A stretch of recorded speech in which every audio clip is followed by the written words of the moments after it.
আপনারা দেখছেন SK media 24 ঘন্টা। গণতন্ত্রের চতুর্থ স্তম্ভ হলো সত্য সংবাদ পরিবেশন করা।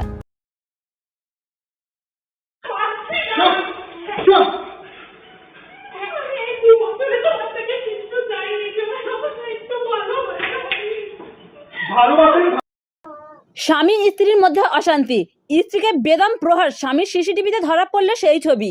স্বামী সহ শ্বশুরবাড়ির লোকেদের বিরুদ্ধে থানায় অভিযোগ, পলাতক শ্বশুরবাড়ির লোকজন।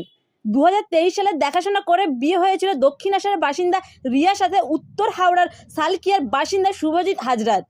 তাদের একটি 14 মাসের সন্তানও রয়েছে। প্রায়শই স্বামী স্ত্রীর মধ্যে নানান কারণে অশান্তি লেগেই থাকতো। সম্প্রতি স্ত্রী রিয়াকে ব্যাপক মারধর করে তার স্বামী শুভজিৎ হাজরা। সেই মারধরের সিসিটিভি ভিডিও সমাজ মাধ্যমে ভাইরাল করে স্ত্রী রিয়া হাজরা। মেয়েকে মারধরের প্রতিবাদ করতে গেলে রিয়ার বাবাকেও ব্যাপক মারধর করা হয়। মারধরের অভিযোগ জামাই শুভজিতের বিরুদ্ধে। সম্পূর্ণ ঘটনা অভিযোগ দায়ের মালিপাঁচঘড়া থানায়। তদন্তে নেমেছে পুলিশ, যদিও স্বামী শুভজিৎ সহ শ্বশুরবাড়ির সব সদস্যই পলাতক। আপনারা দেখছেন এসকে মিডিয়া 24 ঘন্টা নিউজ চ্যানেলের সঙ্গে আমি সাগিরা খাতুন। সত্য সবার আগে আপনাদের সাথে।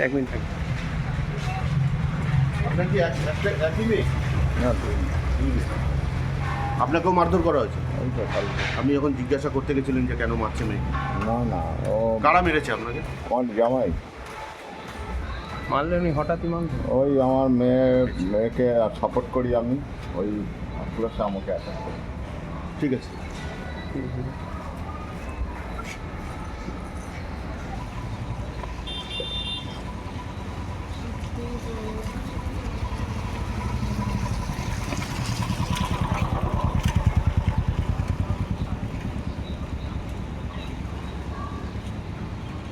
সে ডাকছে এবং পরের দিন আমি খেতে বসছি, তখন আর কি ওনাদের মধ্যে আলোচনা, খুব খুব জ্বালিয়ে দিলাম, বল কিছু করতে পারলো, কিছু তো করতে পারলো না বলে 11 আগস্ট সকালবেলা 9টার সময় বাড়ি থেকে তাড়িয়ে দিল। বাচ্চাকে সমেত আমি খালি পায়ে নাইটি পরে বাড়ির বাইরে। কত বড় আপনার বাচ্চা? 14 মাসের বাচ্চা।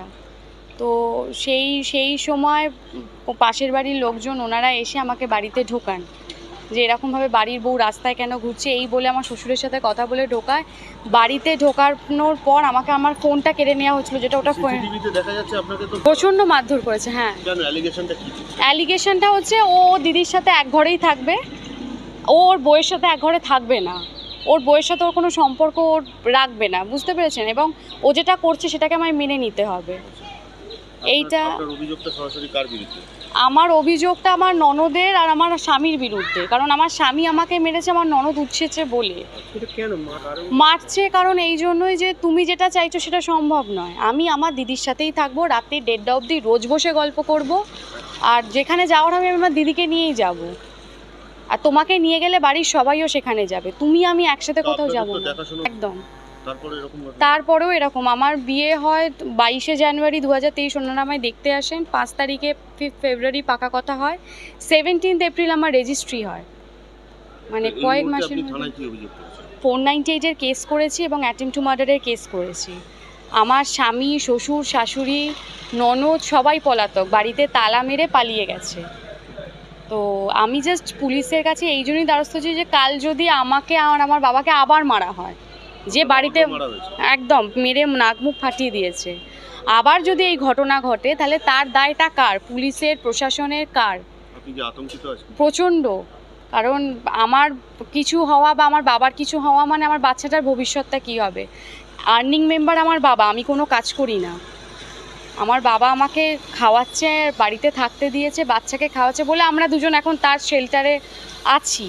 কিন্তু আমাদের দুজনের যদি কোনো ক্ষতি হয়ে যায়, ওর কী হবে? ও একটা 14 মাসের বাচ্চা, ওর তো কোনো দোষ নেই। আপনার স্বামী সহ শ্বশুরবাড়ির লোকজন পলাতক? সবাই পলাতক, এবং আমি পুলিশের কাছে রিকোয়েস্ট করছি, স্যার আপনি ওকে কোনোভাবে ট্রেস করুন।